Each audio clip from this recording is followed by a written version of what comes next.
Eto, kahapon lang sinabi, hindi pa panis. Oh, sabpina, no?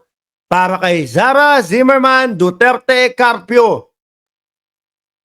Oh, inom ng tubig. Masakit sa dibdib. Kaya nga ho, nandoon kayo, di ba? Doon sa Mimol Mawe. Dahil po dito lalo. Oh. Pero nasan kayo? Nandito kayo sa live ni Mark Ramos. So, uy, hindi na nag-comment yung si Lola. Lola, uy! Nanang! Nanang, mag-comment ka naman para sa amin. Kinakabahan kami, baka natuluyan ka dyan. Nanang, isang comment lang. Naku. Kinakabahan ako, baka inatake, baka ako pa dahilan ng pagkategi nitong tao na to ah. Hindi pa umabot na makita niya yung ICC. Uy! Corazon! Yuhu! Wala na, hindi na gumalaw.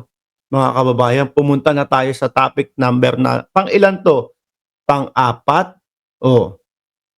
Pumunta na tayo dito. Sabina ni Inday Sara Duterte. Ito po mga kababayan, no? Kaya naman po lumabas ito. Bakit to? Dahil doon sa mga tinuran ni BP Sara Duterte, mga bossing, na ano, pag ako nategi, yung may inutusan akong tao. May inutusan na po, mga bossing, ha? Pag ako nategi, may inutusan akong tao para tegihin si BBM, si Inday, at sino pa? At si Martin Romualdez. So ngayon, mga bossing, grave threat. Kahit ano po pa ikot-ikot nila dyan ng mga DDS, mahirap pong ipagtanggol yan. No? Napakahirap pong ipagtanggol yan, mga kababayan. Kaya naman po, inisyuhan ng sabpina.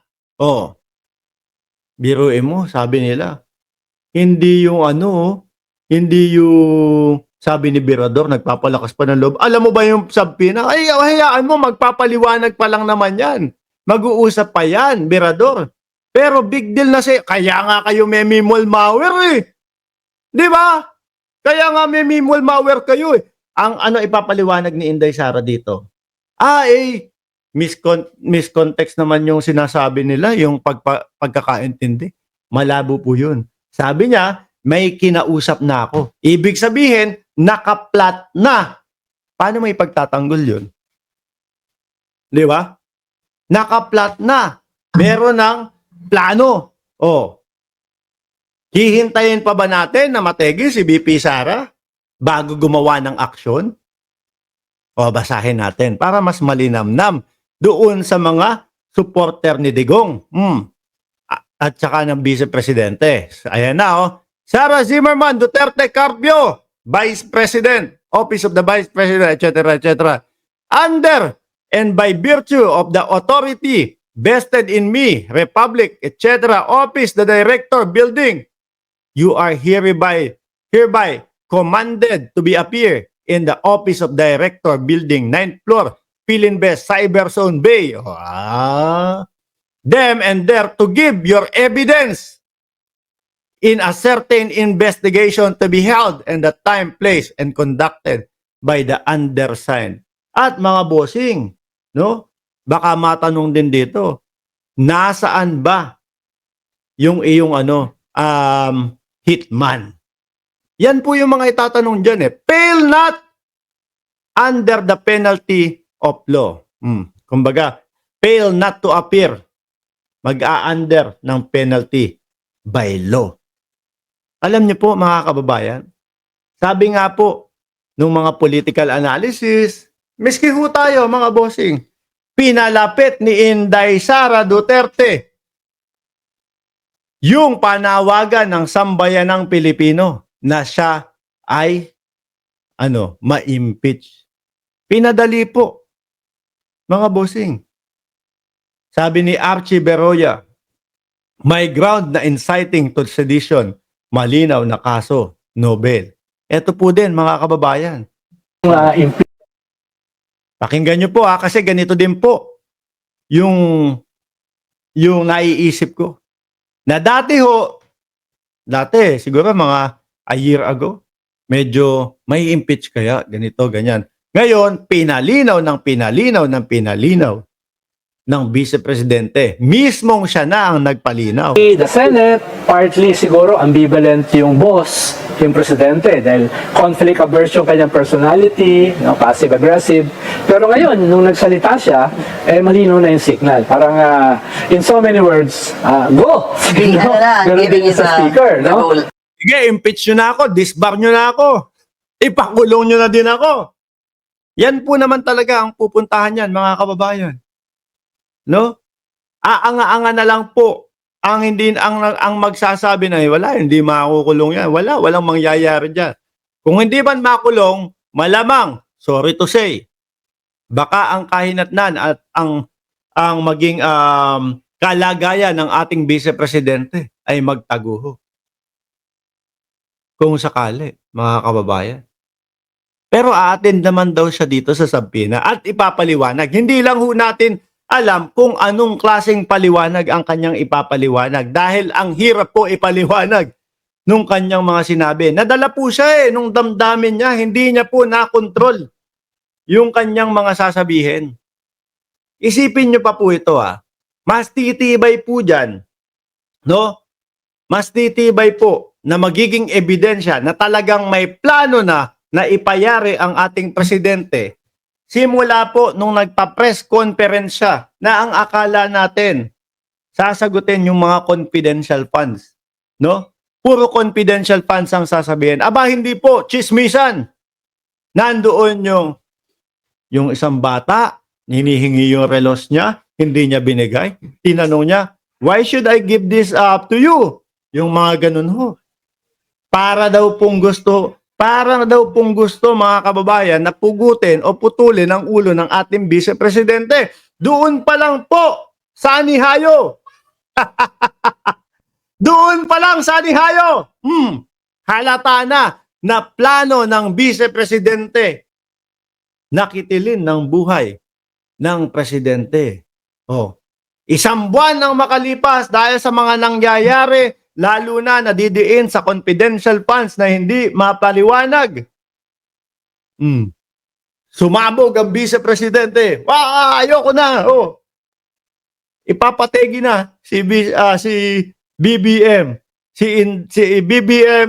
si Lisa at si Martin Romualdez. Wala na Meltdown, mga kababayan.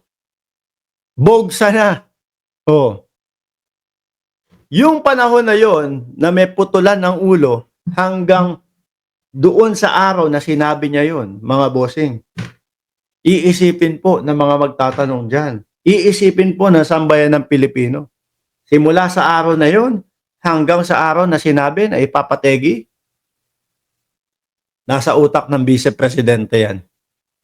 Planado, mga kababayan. No? Planado. Yun po ang nakikita ko sa sitwasyon. Tuloy natin to. Kaya in a way, nakatulong si Vice President Sara ma-accelerate yung impeachment o yung articles of impeachment na dagdagan at yung mga nagbabasilate ay hindi na magbasilate. Mismo yung kanyang mga sympathizers sa Senate na gustong ibalik yung kanyang budget na tinanggal ng House. Ayaw na ibalik. Di ba, Mami Terry? Dalawang isip na yun, tatlong isip. Like, Gamitin patalo to sa mga mga hitman yung mga budget na. Senator Joel Villanueva, he also wanted to restore some of the millions of pesos. Medyo politically loaded na kung ibabalik nila yung budget. Ibig sabihin, sinusuportahan mo yung Vice President at tinatawag ng assassination. Yan po mga bossing Kaya yung mga DDS,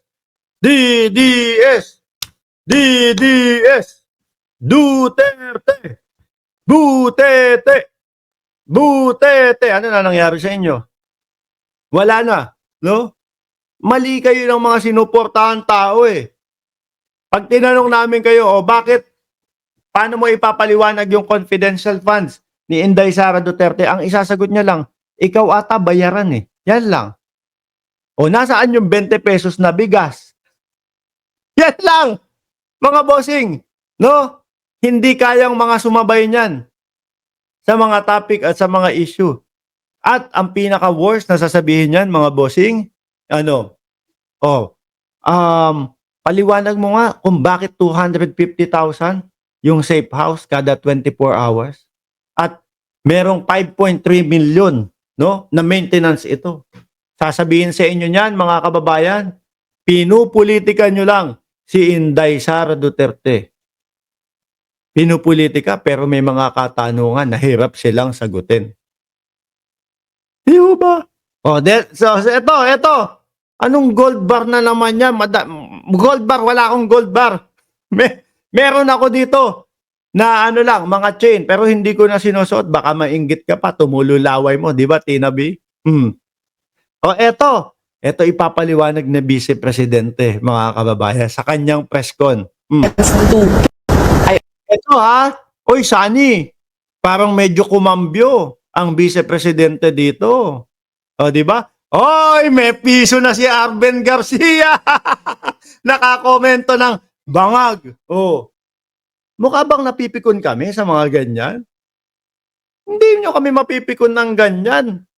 So, kahit magbardago lang tayo maghapon dito, hindi nyo ako kayang pikunin ng bangag. Ano yan? Piso, bangag. Oh. Sundan mo pa para 2 piso. Tapos sisigaw ka, nasaan na ang 20 pesos na bigas? Paano ka makakabili ng halagang 30 pesos pataas na bigas kung ang trabaho mo, piso comment? Anak ng tinapa, tapos ang bagal mo pang mag-comment. Bilisan mo! Piso, isang comment! Oh, tapos nakakailang minuto na, 3 minutes na, simula nung kinoment mo dito. Tapos yung pade, Bob ka, Mark Raff. Ano to? Yan na yun, mga DDS. Damihan nyo pa.